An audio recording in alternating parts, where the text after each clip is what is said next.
May 6th, Wednesday, last week, the Hawaii State Senate approved a bill to proclaim and celebrate September 24th as Islam Day here in Hawaii.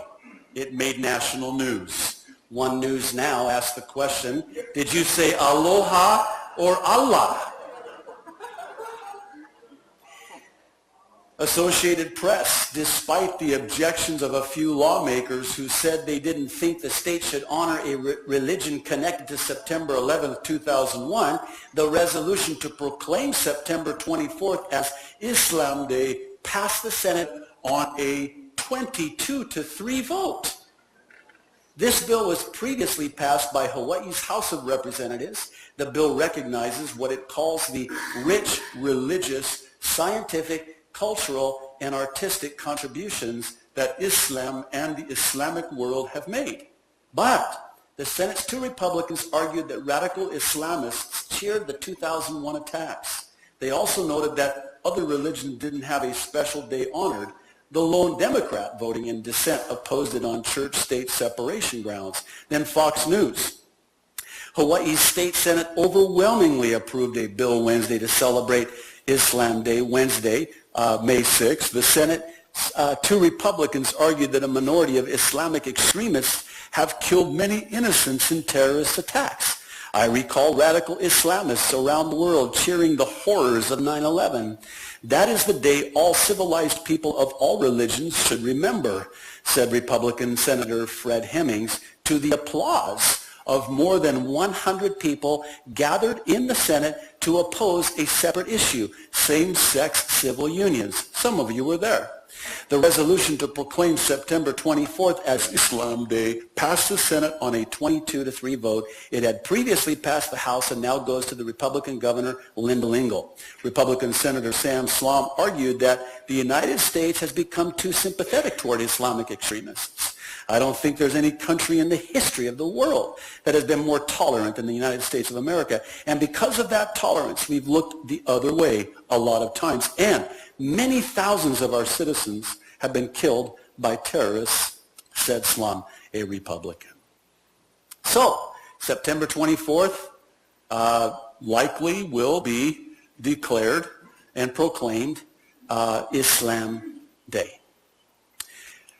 Here's the question. How does all of this relate to Bible prophecy? I'm so glad you asked. Here's why. I believe the Bible's description of the one world religion has at its core Islam. It is very pronounced. The components, the tenets, if you will, of the final one world religion have Muslim fingerprints all over it, if I can say it that way. And I believe that Islam is at the center of it. I mean, if you think about it, the Antichrist who brings together a one-world religion, a one-world economy, and a one-world government will have to be sympathetic towards Islam. Will have to be able to bring Muslims and Jews together. Well, how's the Antichrist going to be able to do that? And how is it so that this religion we know as Islam could actually have that much prominence? Well, it's because of Islam's eschatology. Eschatology might sound like a big word. It's simply a study of end times events. And it makes me sound like I went to Bible college, which I didn't. So I'll use words like eschatology and hermeneutics and stuff like that. So you'll be really impressed. Don't be impressed. It's not impressive. So Islam's eschatology or theology as it relates to end times events is that there is coming a 12th and final imam, a Muslim Messiah. And he will come and bring peace for a period of 7 years. Interesting, 7 years. Now, one writing by Ibn Khaldun in a work he calls Al-Muqaddimah, he says, quote, "There will come forth a man from my nation who will talk according to my sunnah. God will send upon him rain from heaven, and the earth will sprout forth for him its blessing. The earth will be filled through him with equity and justice, as it has been filled with injustice and crime.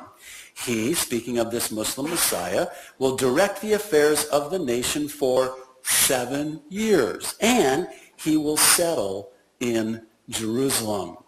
There are other prophecies in the religious writings of Islam that foretell the coming of this hidden Imam, or Mahdi, as he's known to the Muslims. One such writing is what is called the Hadith, and it is a collection of words and deeds of the Islamic prophet Muhammad. Here's what the Hadith says about this coming Mahdi, or Messiah. He will be a descendant of Muhammad and the son of Fatima. If Fatima sounds familiar to you, it well should. If you are interested in your own personal study, and time doesn't permit for us today, but some whom I owe a debt of gratitude to have done such a good study and research on the links between Catholicism and Islam. I find it very interesting that Islam venerates Mary, denigrates Jesus. Oh, they believe that Jesus was here, but Jesus is a prophet who is subordinate to their prophet. So watch what else the Hadith says. He will return just before the end of the world. He will eradicate all tyranny and oppression, bringing harmony and total peace. I think about Daniel's prophecy 8:13, that through craft, his craft will prosper, and by peace will destroy many. So you have to understand in the teachings of Islam that their whole MO is make peace with your enemy, then destroy them. And this was echoed by one Yasser Arafat. When in English you would see him on the TV saying, that we want peace with, Israel.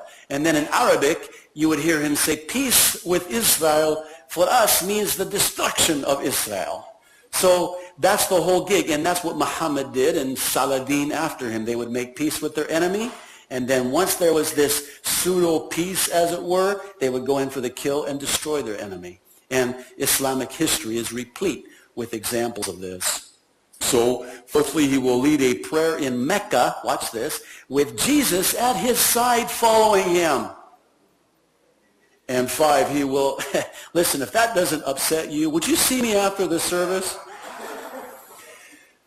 He will rule over the world for 7 years. So this Muslim Messiah, this Mahdi, will bring together the religions of the world, namely the big three, if I can call them that, Islam, Friday, Judaism, Shabbat, Saturday, and Catholicism / Christianity on Sunday. And he will bring these religions together so they coexist in harmony. Interesting. A couple weeks ago, I'm in Long's parking lot, and I'm looking for a parking space.